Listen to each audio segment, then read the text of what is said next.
Hello എല്ലാവർക്കും നമസ്കാരം. എല്ലാവരും സുഖമായിട്ടിരിക്കുന്നു എന്ന് കരുതുന്നു. ഇന്നും ഒരു പെറ്റ് വീഡിയോ ആണ്. മറ്റൊന്നുമല്ല, നമ്മുടെ നോറയുടെ ഡെലിവറി കഴിഞ്ഞു. ഇന്നലെ തന്നെ നമ്മൾ ഹോസ്പിറ്റലിൽ കൊണ്ടുപോയപ്പോൾ തന്നെ ഡോക്ടർ പറഞ്ഞിരുന്നു അടുത്ത ദിവസങ്ങളിൽ തന്നെ പ്രതീക്ഷിക്കാം എന്നുള്ളത്. ഇന്നലെ രാവിലെ തൊട്ട് ഭക്ഷണം കാര്യമായിട്ടൊന്നും എടുത്തിട്ടുണ്ടായിരുന്നില്ല. പിന്നെ അത് കൂടാതെ നമ്മൾ വിരിച്ചിട്ട ബെഡൊക്കെ ആണെങ്കിലും അതിങ്ങനെ കാലുകൊണ്ട് ഇങ്ങനെ തട്ടിക്കളഞ്ഞപ്പോൾ ഞങ്ങൾക്ക് തോന്നി എന്തോ ഒരു വിഷമം ആൾക്കുണ്ട് എന്നുള്ളത്. അങ്ങനെ ഞങ്ങൾ അവളുടെ അടുത്ത് തന്നെയാണ് ഉണ്ടായിരുന്നു.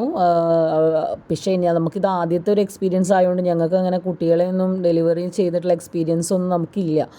അപ്പോൾ അതുകൊണ്ട് തന്നെ നമ്മുടെ അറിയുന്ന ഒരു പയ്യനെ ഞാൻ വിളിച്ചു വരുത്തിയായിരുന്നു. ആ പയ്യൻ ഒരുപാട് സപ്പോർട്ട് ചെയ്തു, നല്ല രീതിയിൽ നമ്മളെ ഹെൽപ്പ് ചെയ്തു കേട്ടോ. വികേഷ് എന്നാണ് ആ പയ്യൻ്റെ പേര്. വികേഷിൻ്റെ കയ്യിലാണെങ്കിൽ ഒരുപാട് ഡോഗ്സ് എല്ലാം ഉണ്ട്. അപ്പോൾ അതുകൊണ്ട് തന്നെ വികേഷിന് എന്തൊക്കെ ചെയ്ത് വെക്കണം എന്നുള്ളതിനെ കുറിച്ചിട്ടുള്ള ഒരു ഐഡിയ ഉണ്ട്. അപ്പോൾ എന്നോട് പറഞ്ഞിരുന്നു കുറച്ച് കോട്ടൺ തുണിയെല്ലാം കട്ട് ചെയ്തിട്ട് വെക്കണം എന്നുള്ളത്. കൂടാതെ കത്രിക, പിന്നെ നൂല്, ചൂടുവെള്ളം, ഇതെല്ലാം നമ്മൾ റെഡിയാക്കി വെച്ചിട്ടുണ്ടായിരുന്നു. അവൾക്ക് ഭയങ്കര അസ്വസ്ഥതയായിട്ടാണ് അവൾ ബിഹേവ് ചെയ്തുകൊണ്ടിരിക്കുന്നത്.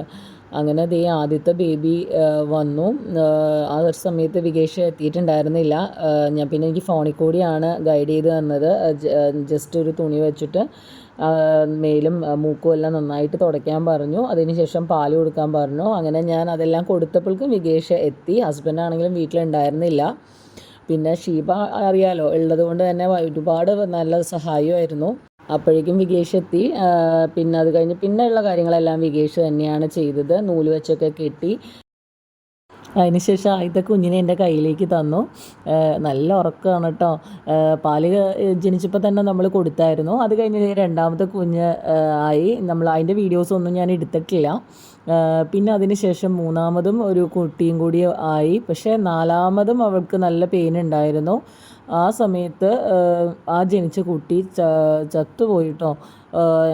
എന്താ പറയുക, ഭയങ്കര നമുക്ക് ഈ ഒരു സന്തോഷം ഉള്ളപ്പോഴും നമുക്കൊരു ചെറിയ സങ്കടം വരുന്നത് കേട്ടിട്ടില്ലേ, അതുപോലെ തന്നെ ഇത്രയും കുട്ടികൾ ഉണ്ടായെങ്കിൽ പോലും നമുക്ക് ആ ഒരു കുട്ടി നല്ല ഹെൽത്തി ആയിരുന്നു. പക്ഷേ ആൾ പുറത്തേക്ക് വന്നത് തന്നെ ഡെഡായിട്ടായിരുന്നു. ഞങ്ങൾക്കൊന്നും ചെയ്യാനായിട്ട് പറ്റിയില്ല.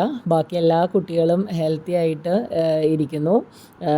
ചെറിയൊരു വീഡിയോ ആണ്, എല്ലാവർക്കും ഇഷ്ടപ്പെടുമെന്ന് കരുതുന്നു. ഇഷ്ടപ്പെടുകയാണെങ്കിൽ please do like, share and subscribe. Thank you so much.